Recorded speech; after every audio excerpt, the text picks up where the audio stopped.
Win celebrate कर रहा है 14th Grand Slam on clay and 22 altogether.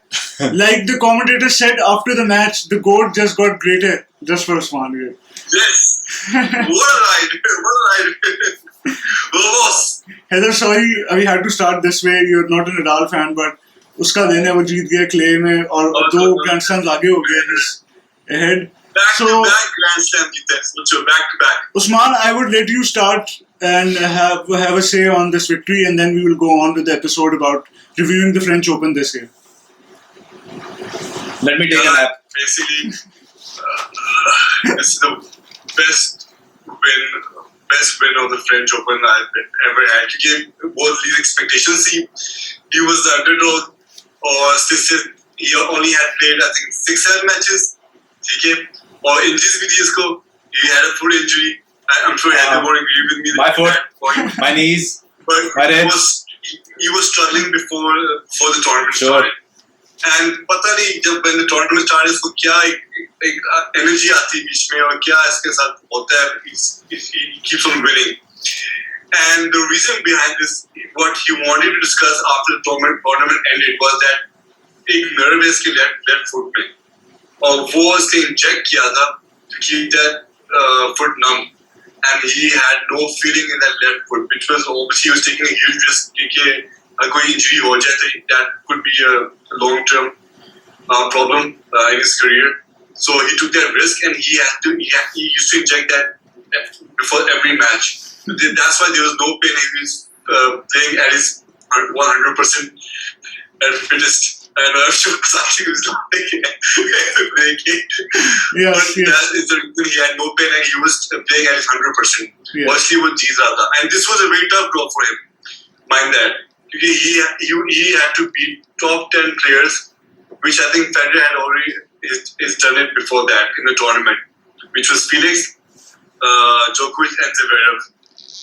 Back-to-back matches. Unfortunately, Zverev injured. Okay, he got injured, so I won't count that, but still he was struggling with him as well.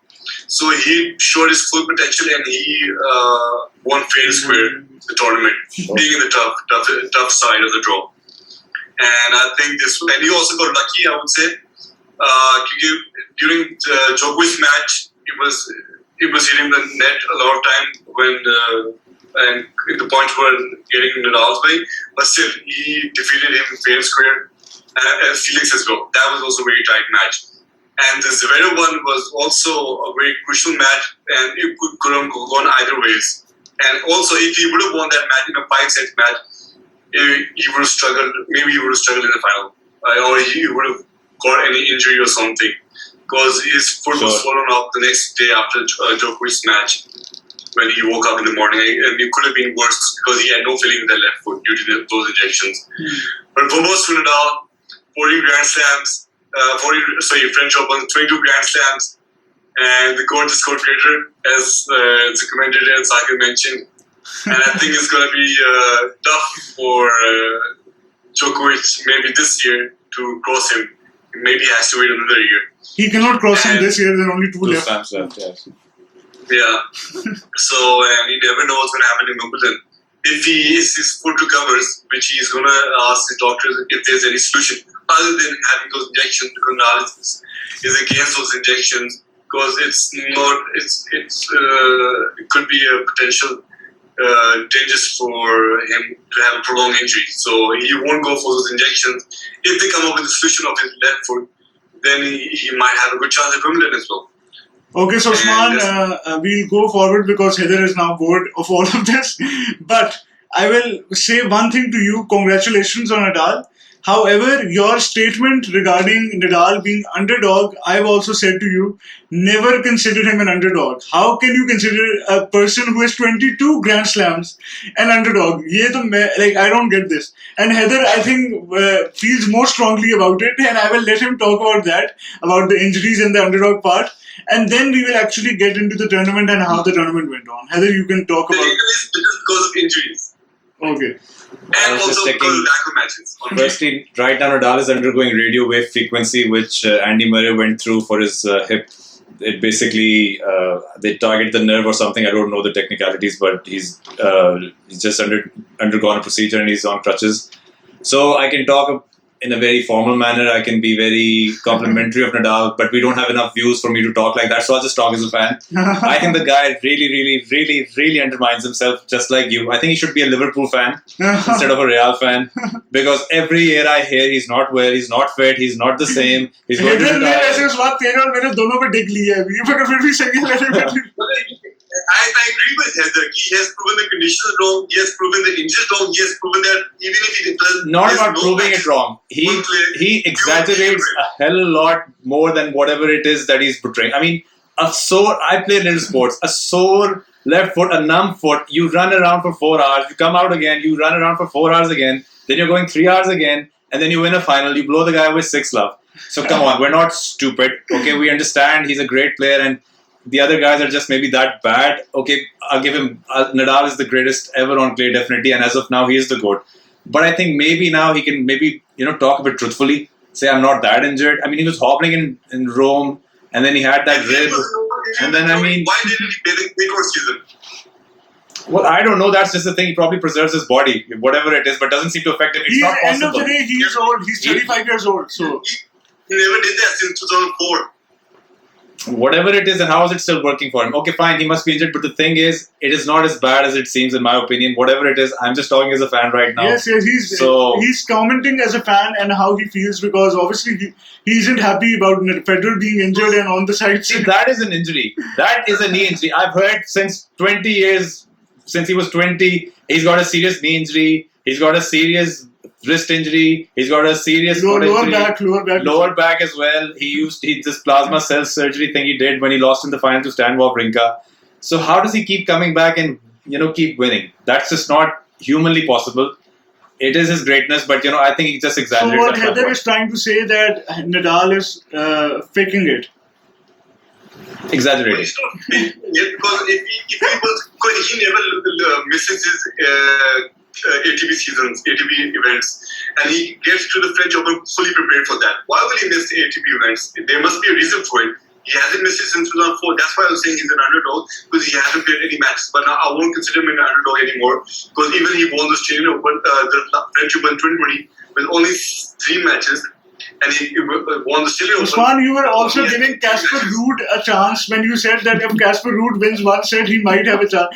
I told you that there is no way in hell that Casper Ruud is going to beat Nadal in this final. At least it was an unfair draw. You have to agree to that. And it was a boring final, which I was But I think now before the tournament. We'll come into the tournament now, and about the draws as well. I've heard they're changing something regarding the rankings and seedings thing, so that the draws might be a little fairer, or not. Are they doing anything about it? I think the latest news was that Wimbledon now is not going to use its grass seedings. So they're just going to use the world rankings. Finally.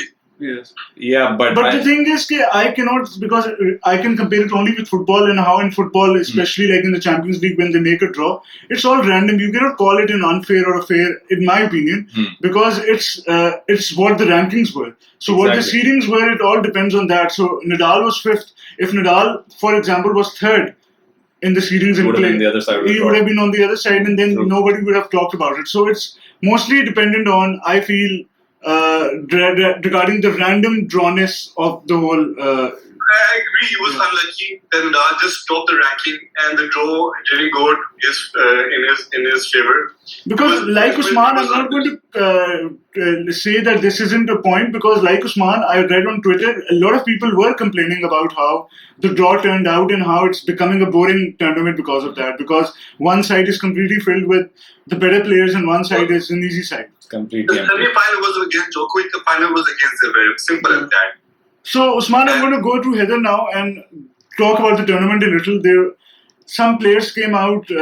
We already knew about a player called Alcaraz who was shining before the French started, and a lot of people had started calling him one of the favorites. Another player that came out, a youngster who's a teenager himself, Rune, who defeated Tsitsipas, and he had a good match against Casper Ruud as well, and he could have almost made the semis himself. Could have, yeah. So, what do you say about the whole tournament?